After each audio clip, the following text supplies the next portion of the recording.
America back in the direction that made it great, and I believe once again will make it great. I have the great honor and the distinct pleasure of introducing who I believe and who I stand behind as the next President of the United States, Donald J. Trump. Thank you.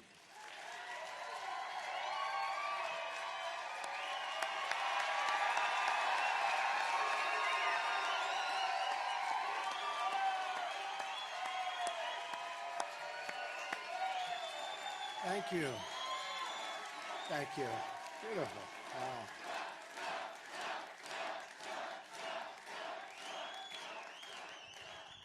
Thank you, Pastor.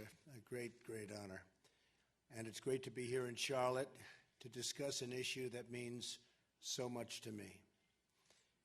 That's the issue of urban renewal, something you don't hear very much about, and the rebuilding of our inner cities.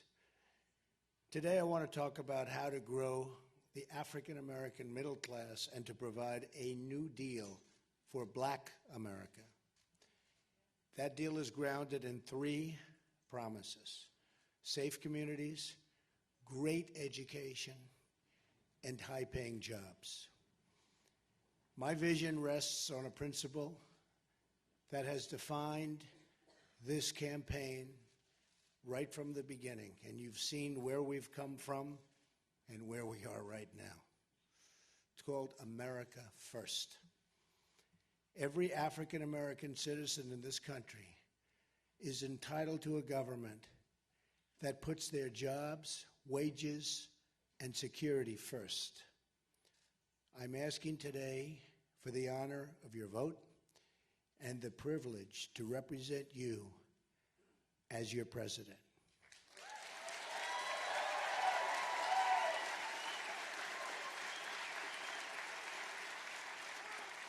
And I will not let you down. You watch.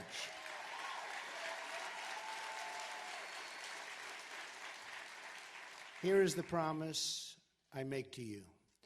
Whether you vote for me or not, I will be your greatest champion. We live in a very divided country, but I will be your greatest champion.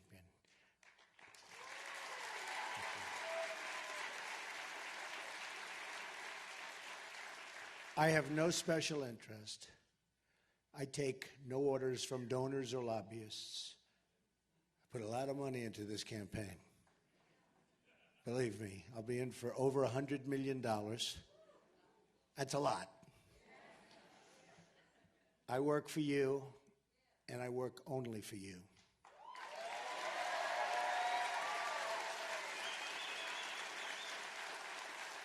Our campaign is about change, optimism, and the future.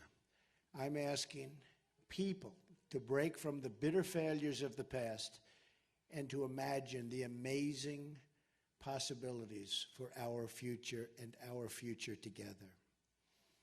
Our opponent represents the rigged system and the failed thinking of yesterday.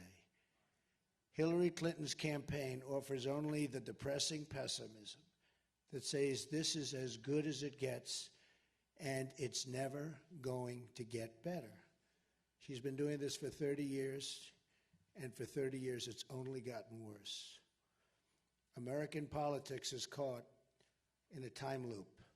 We keep electing the same people over and over and over.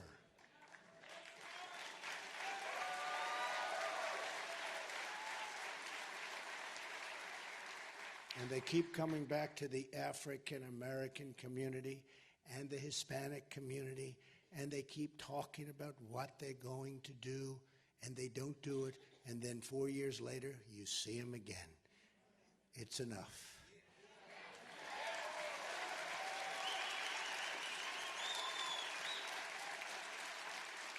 They keep making the same mistakes, and they keep offering the same old, lame excuses when nothing happens. You know that. I know that. Frankly, everybody knows that. The fact that our corrupt Washington establishment has tried so hard to stop our movement, we have a major movement. There's never been anything like it in this country.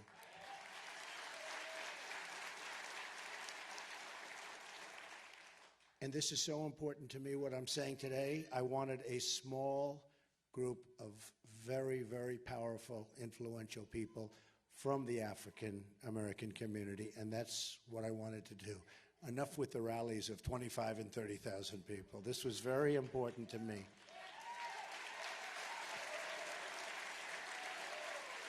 And I just met with some of the finest people I've ever met backstage. We had a great meeting, and I just want to thank those people right now. They are phenomenal people, so I want to say thank you very much. But it's just more proof that we represent the kind of change that arrives only once in a lifetime. This is a movement. It's once in a lifetime. Never going to happen again. Never going to have another opportunity. Every day I'm out on the trail proposing fresh solutions and new thinking.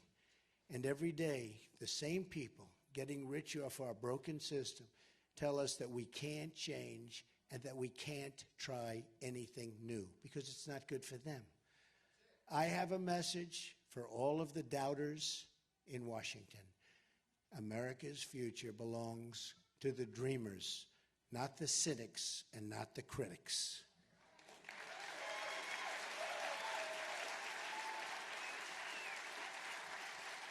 And it's time to extend that dream to every African American citizen in this country. African American citizens have sacrificed so much for our nation. They've fought and died in every war since the Revolution, and from the pews and the picket lines, they've lifted up the conscience of our country in the long march for civil rights. Yet too many, thank you. Yet too many African Americans have been left behind. Massive numbers have been left behind. 45% of African American children under the age of 6 live in poverty. 58% of African American youth are not currently employed. African Americans comprise roughly 13% of the population, yet make up 60% of murder victims under the age of 22. That's some number, isn't it, though? Some number. In 2015, violent crime in Charlotte increased by 18%, and it's expected to rise to 24% this year. In Chicago, nearly 3,500 people have been shot since January 1st of this year. It's not a very long time ago. Think of it, 3,500 people. The conditions in our inner cities today are totally unacceptable, and we have to fix them. The Democrats have run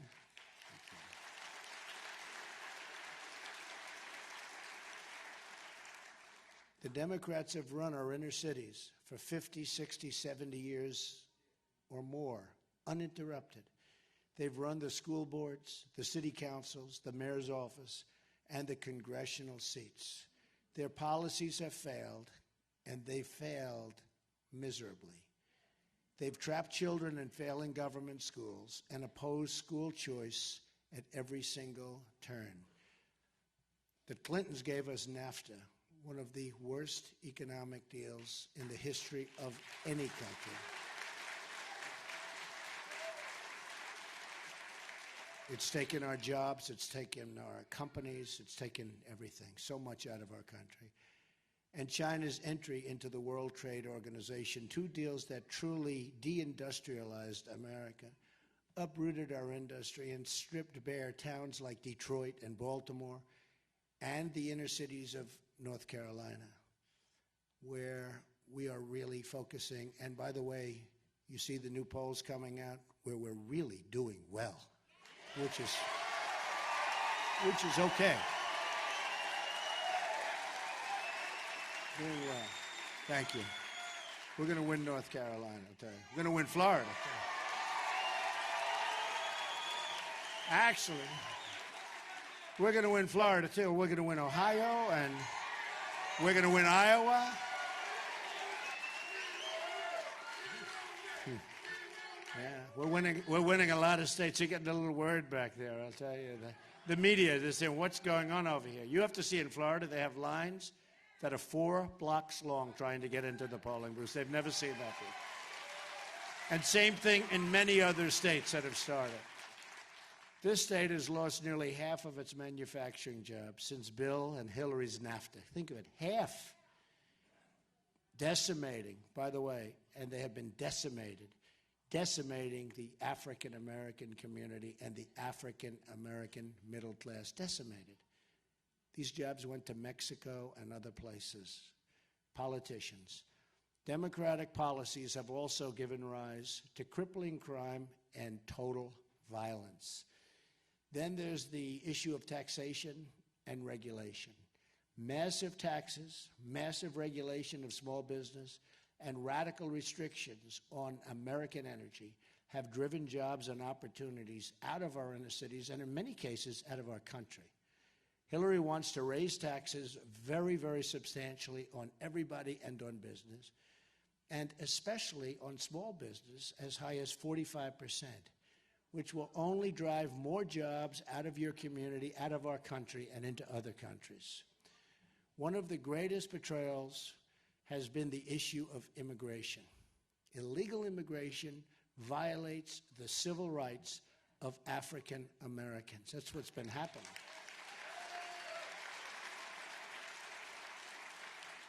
No group has been more economically harmed by decades of illegal immigration than low-income African American workers. Hillary's pledge to enact open borders, made in secret to a foreign bank, WikiLeaks. This WikiLeaks is unbelievable. What we've learned about her and her people, what they've said about her behind her back, but now it's not behind her back. She's got bad instincts. According to John Podesta, Hillary Clinton has bad instincts. I wouldn't want my people saying those things. I wonder what they're saying. Is there some way we can check it out? No, they say terrible, terrible things about her. So, I mean, if they say that and they work with her all the time, why would we want her to be president?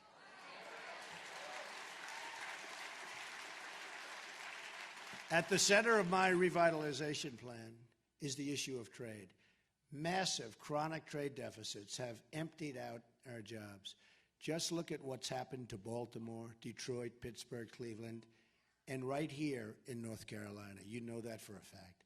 It's the greatest jobs theft in the history of the world.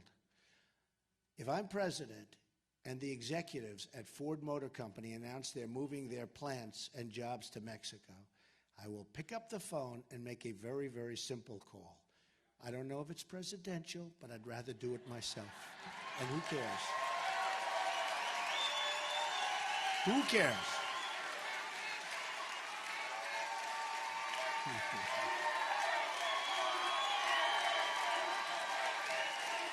It's funny. Very funny. Thank you. It's very funny. Very nice. He's screaming, make that call, make that call. Takes me 5 minutes. I'd rather do it myself. It'll get done properly. I will tell those executives that if they move their factories to Mexico, I will put a 35% tax on their product, which in this case is small cars. You know, they're moving their small car plants out of mostly Michigan, moving to Mexico. I mean, it's terrible. They're going to make their small cars. That's a big thing. It might be a small car, but it's a lot of business. Before they ship it back to the United States, so they're going to pay a tax, 35%. You tell them, and you know what? They're going to stay. They're going to stay. They're not leaving. They're not leaving. But nobody ever says that. And the politicians don't say that because they're getting campaign contributions from these people and their special interests. So they're not going to say that. Me, I'm saying it. I'm doing what's right. I'm working for you, folks. We're going to get this thing right. We're going to get it right. Such a big problem. Our jobs are leaving us, and people are being fired all over the country. Our plants, our factories are leaving us. We won't let your jobs be stolen from you anymore. Not going to happen. So easy. When we stop offshoring to low-wage countries, we raise wages at home, meaning rent and bills become instantly more affordable. At the same time, my plan to lower the business tax from 35% to 15% will bring thousands of new companies onto our shores. You'll have jobs. You'll have jobs back. It also includes a massive middle-class tax cut, tax-free child care savings accounts, and child care tax deductions and credits, and a total simplification of the tax code.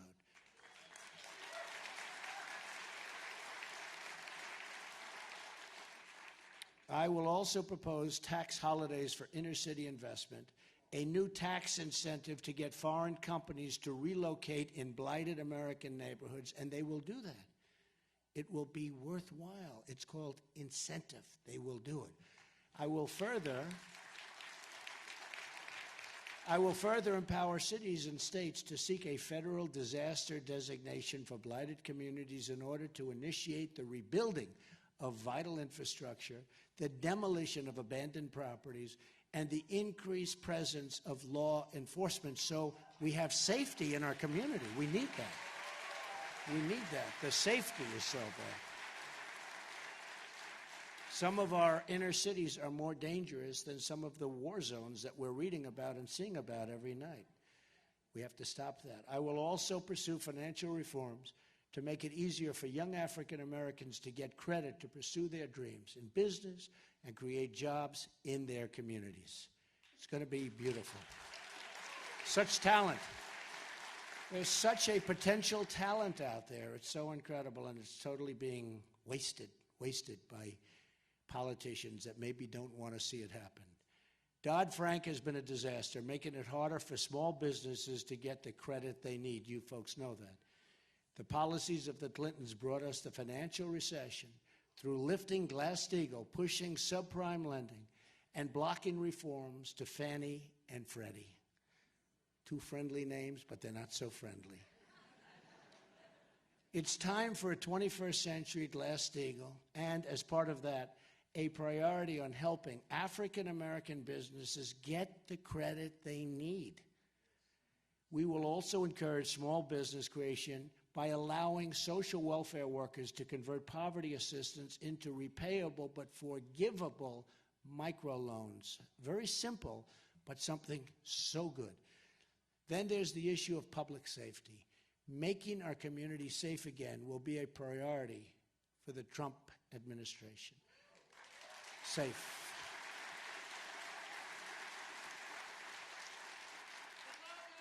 Thank you. I love you too.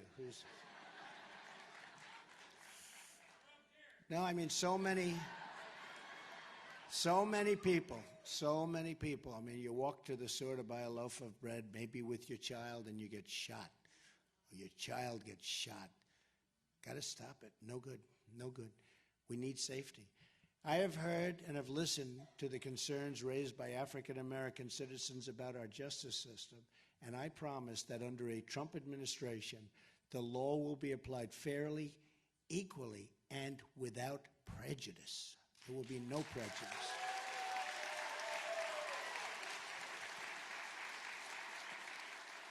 There will be only one set of rules, not a two-tiered system of justice like we have right now. You just see that with Hillary Clinton. I mean, think of it. Think of it. Think of it. She deletes 33,000 emails after getting a subpoena from the United States Congress, and she has no trouble. And in your community, you know what you're going through. Can you imagine if you did that? Can you imagine if I did that? I think they'd reinstitute the electric chair. Forget about you. How about me? Would I be in trouble? It is so unfair. It is so unfair that she's even allowed to run for the office of president.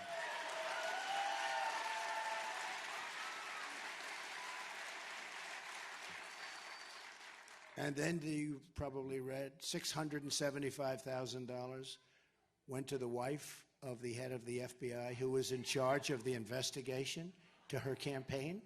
No, is this too hard to believe? I mean, went to the head of the FBI's wife who was in charge of the investigation of the Hillary Clinton email scandal.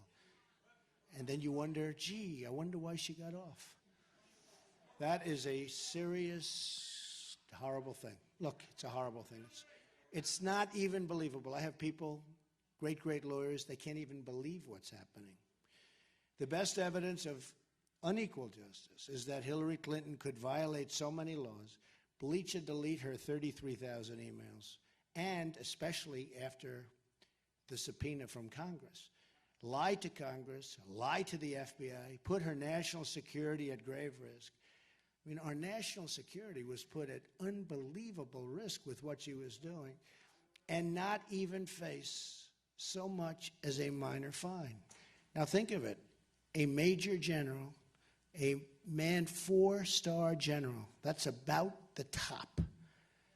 General James Cartwright lied one time to the FBI, and he probably did it. He did it, in my opinion, for national security reasons.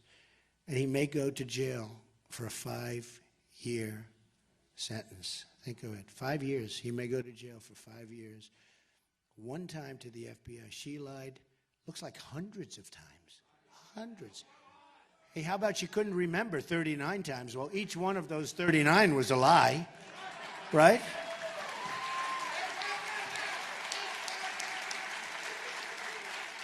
Equal justice also means the same rules for Wall Street. The Obama administration never held Wall Street accountable. We will also police our streets, have to make our streets safe. I want every poor African-American child to be able to walk down the street in peace and not be scared and not be hurt.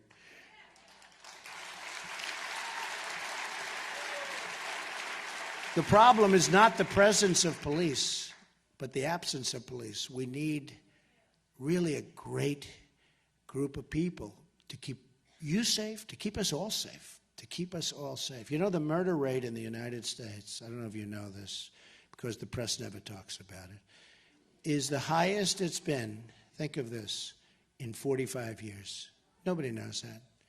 The murder rate, highest it's been in 45 years. I will invest in training and funding both local and federal law enforcement operations to remove the gang members, drug dealers, and criminal cartels from our neighborhoods.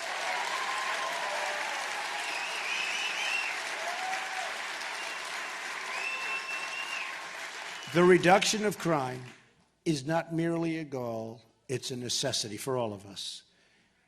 We will get it done. The war on police urged on by my rival is really reckless. What's happening is reckless and dangerous and puts African American lives at risk. And all you have to do is look at the statistics and you see what's happening. We must work with our police, not against them. We're going to work together. And we're going to have an amazing relationship because, you know, everybody wants the same thing. We all really want the same thing. Our immigration, that is my policy on immigration, is so simple.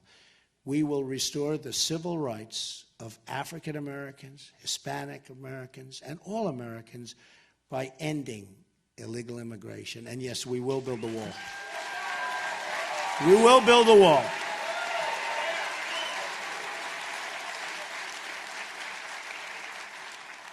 And we're going to stop the inflow, the massive inflow of drugs, which is coming into your community more than any community, but coming into your community and poisoning our youth and poisoning many other people, but poisoning our youth. I will reform visa rules to give American workers preference for jobs, and I will suspend reckless refugee admissions from terror-prone regions that cost taxpayers hundreds of billions of dollars. A portion of the massive amounts of money saved by enforcing our laws and suspending refugees will be reinvested in our inner cities. Don't forget, many of these refugees are coming from Syria and other parts of the world. We don't know where they're from, who they are, what their thought process is, and they're being let in by the thousands and thousands and thousands. And Hillary Clinton wants to allow a 550% increase over what President Obama is allowing. We don't know what's going to happen. This is the story of the Trojan horse. This is your second Trojan horse guaranteed. And I can tell you right now, it's not happening, not with me. It will be ended. It will be ended. That will be ended. We have enough problems in our country. It's time to help the American citizens who have become refugees in their own country. Infrastructure will be another major goal. My contract calls for $1 trillion in infrastructure investment, of which the inner cities will be a major beneficiary. We need something done. It's so bad. You look at your roads and you look at your everything. You look at your schools and hospitals. Everything. It's so bad. I will also cancel all wasteful climate change spending from Obama Clinton.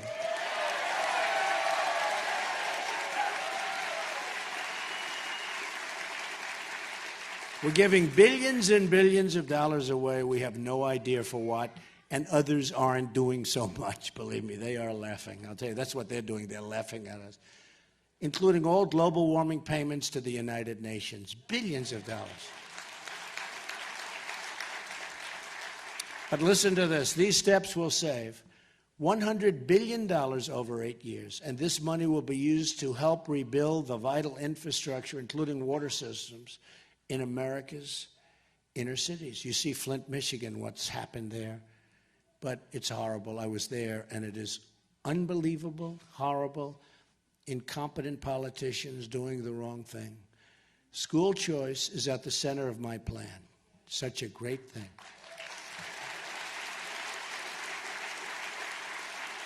And by the way, we're going to terminate Common Core and bring education local.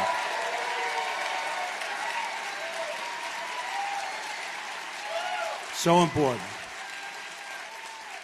Look, it's not working the way it is now. I don't know why anybody would even fight it. Well, we know who's fighting it. You know that. My proposal redirects education spending to allow every disadvantaged child in America to attend the public, private, charter, magnet, religious, or home school of their choice.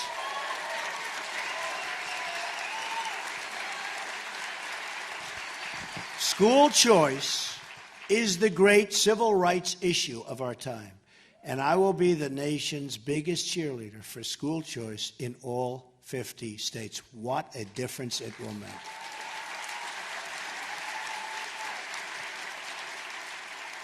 I will also be establishing a commission which will include some of the tremendous people I met backstage today. Raise your hands. I mean, you people were thank you.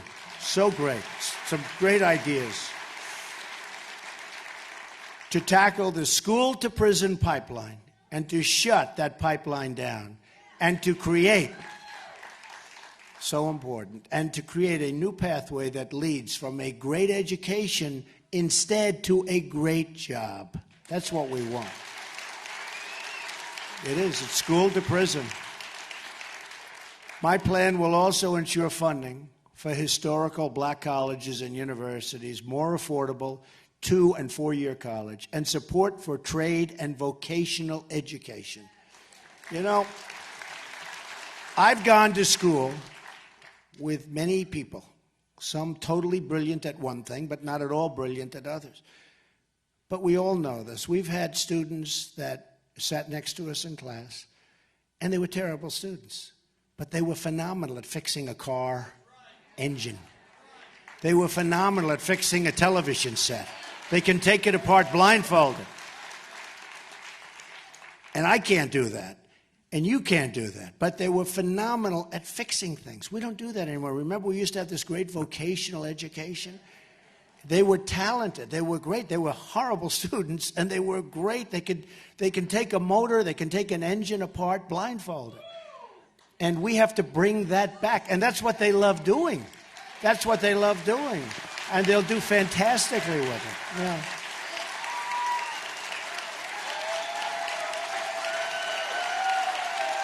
Don't you think, right? So true. So we're going to get that going again.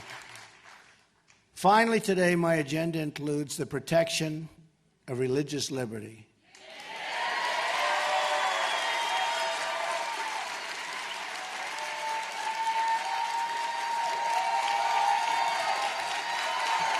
It's great. Nice to see. It's very nice to see. That's something you'll never hear from Hillary Clinton, that I can tell you. The promotion of family and support for the African American church. It's been a tremendous power in this country for so many years. This is just the beginning, because I will never, ever take the African American community for granted. Never, ever. Unlike Hillary, who does nothing for the Hispanics or for the African American communities. It will be my mission to prove to this country that yesterday does not have to be tomorrow.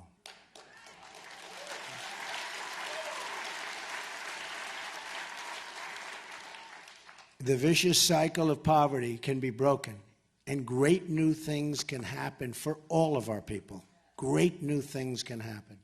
But to achieve this future, we must reject the failed elites from Washington who've been wrong about virtually everything happening for decades. Hey, they've been wrong about the wars. They've been wrong about jobs. They've been wrong about everything. And the question is, are they stupid? The question is, are they stupid or do they have a plan? I actually think for the most part, they have a plan, but some are not too smart. And you're right about the swamp. Say it again. Right? You better believe it. Boy, that is...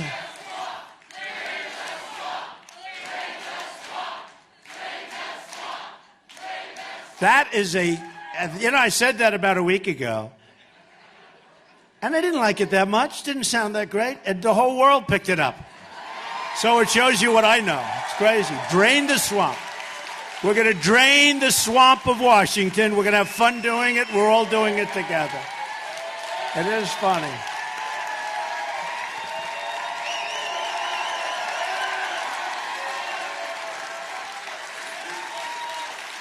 Funny how things like that happen. I was listening the other day to a great singer, one of the great legends, and said that, certain song, didn't like it. Became one of the greatest hits of all time. So, Drain the Swamp, I didn't like it. Now I love it, right? The people opposing us promised that passing NAFTA and opening up our markets to China would bring a new era of jobs and prosperity. That didn't happen. Instead, they brought only poverty and heartache and loss. The people opposing us are the same people who and think of this, who've wasted $6 trillion on wars in the Middle East. We could have rebuilt our country twice. That have produced only more terrorism, more death, more suffering. Imagine if that money had been spent right here in our home. We've totally destabilized the Middle East. And if you think about it, $6 trillion, and it was far better 15 years ago. So we've made it worse. We spent $6 trillion, lost thousands of lives. You could say hundreds of thousands of lives, because look at the other side also. So we lost hundreds of thousands of lives, and we're far worse off than we were when we started. Who are the people that do this? And then we end the war in such a bad way that a vacuum is formed, and we have ISIS. And that was the JV, the junior varsity. But now the JV is violent and vicious and ensconced in 32 different nations. And the one that gave us the JV now says how she's going to get rid of it. Not going to happen, folks. Just words. Just words. Just words. For 30 years she's been talking. For 30 years, only bad things happened for her. She tried to build democracy in Libya, and she failed. She tried to build democracy in Iraq, and she failed. She tried regime change in Egypt, and that was a disaster. She pressed regime change in Syria, and that failed. She tried a Russian reset that was laughed at. Laughed at. Putin He has no respect for her whatsoever.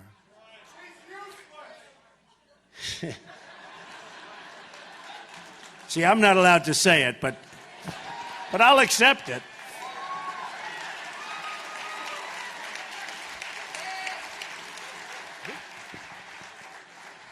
Who said that?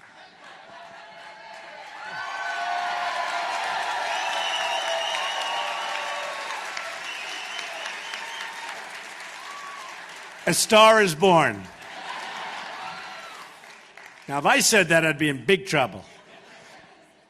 She tried an Asia pivot, and that failed. Now Hillary Clinton wants to confront nuclear-armed Russia with a shooting war in Syria that could very well lead us into World War III. For what? She doesn't get it. She doesn't understand. Remember, her top person says she has bad instincts. She's got bad instincts. And by the way, we want to be so strong. We want to make our military so strong. We want to take care of our vets better than they've ever been taken care of.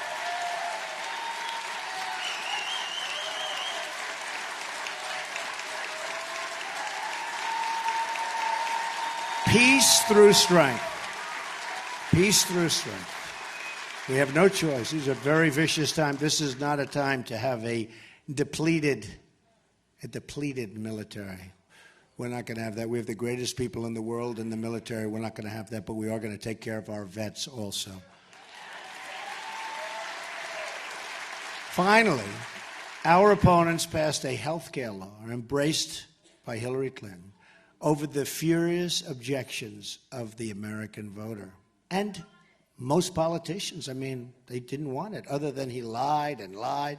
You can have your plan, you can have your doctor, 28 different times, and enough Democrats went over to that side, they made a mistake. Obamacare is now destroying our health care system.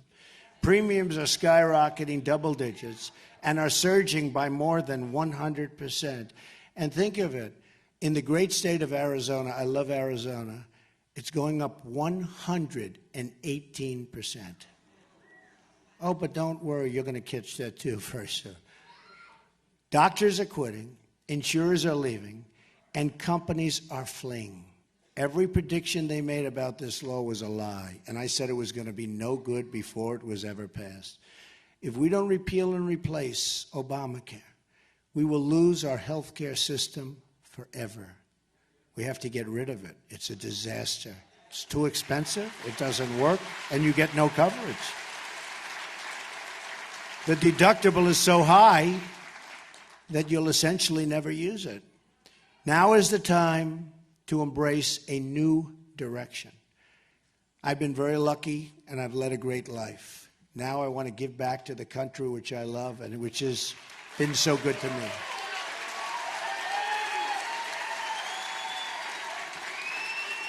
I just left a hotel, beautiful, beautiful building. It was the old post office on Pennsylvania Avenue in Washington, D.C., and it's mine. And it was just built. It's right between the Capitol building and the White House. So this way I figure I'll get to Washington one way or the other, right? Pennsylvania Avenue, yeah. But I'm very proud of it, and I'm very proud of my children because we delivered it under budget and ahead of schedule, creating thousands of jobs, including construction. It will be one of the finest hotels anywhere in the world and a great symbol for our country for many years to come. I took 2 hours to fly into Washington to cut the ribbon with my children and then jump on the plane to be here with you. Just did it.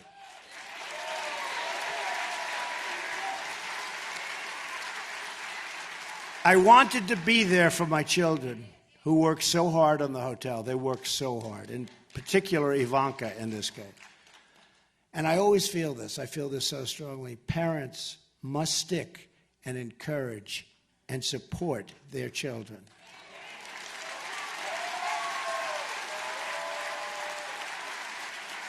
Would have been very bad. They work 24 hours a day, always working, and then you say, I'm not going. Takes the heart out of them, right? Don't you think? I mean, they did a great job in the hotel, and I told them so.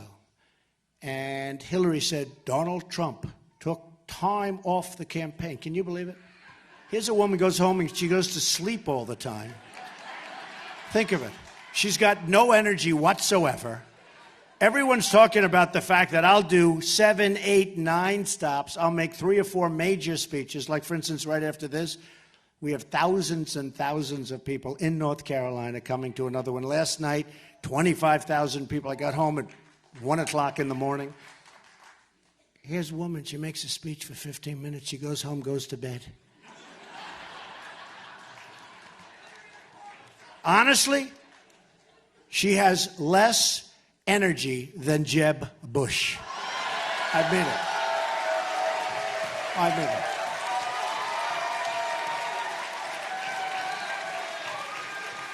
And the reason I bring him up, he didn't sign the pledge, so he's open game. So he signed the pledge, right? But he didn't honor it. How do you live with yourself, you know? He signs a pledge, and he doesn't live. So we figure. But how do you like that? And then she has a speech today. She criticized me for going to the opening of this building, which was in and out. It's not the way life works. But I was also there for another reason. The workers. They did a magnificent job. They were there. And without them, it could never have been built so quickly or so beautifully.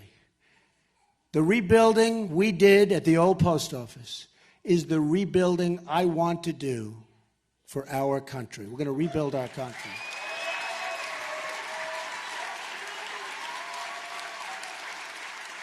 I want to go into the inner cities, the poor rural communities, and the failing schools, and I want to work on a national plan for total revitalization. We're going to be so proud of our country again.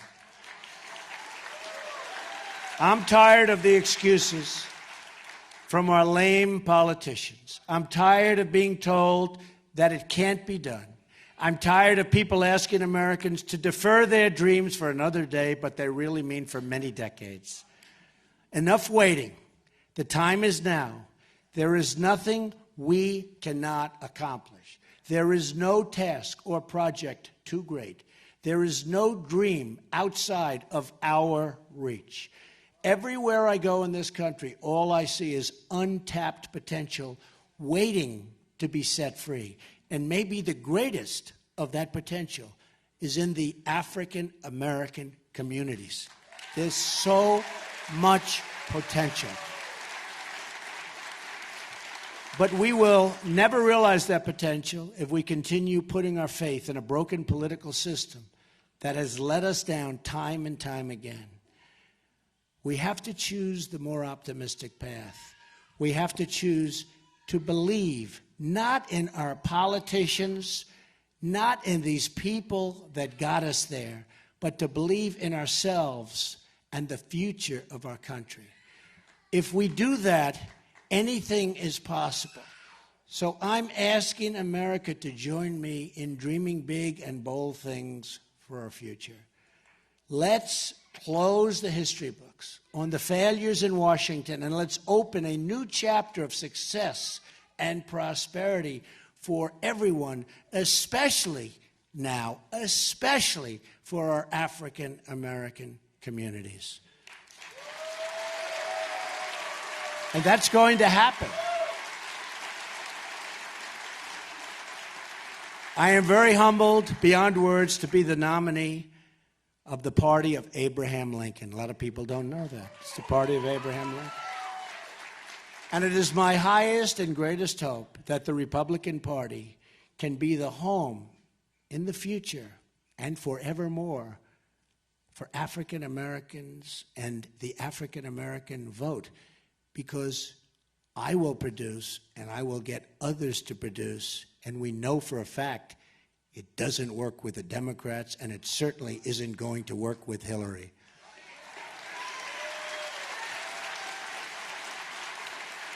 Together we will have a government of, by, and for the people.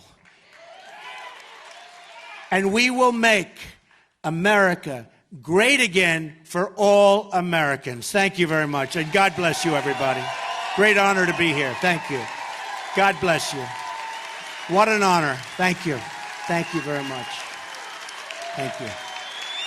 Thank you all.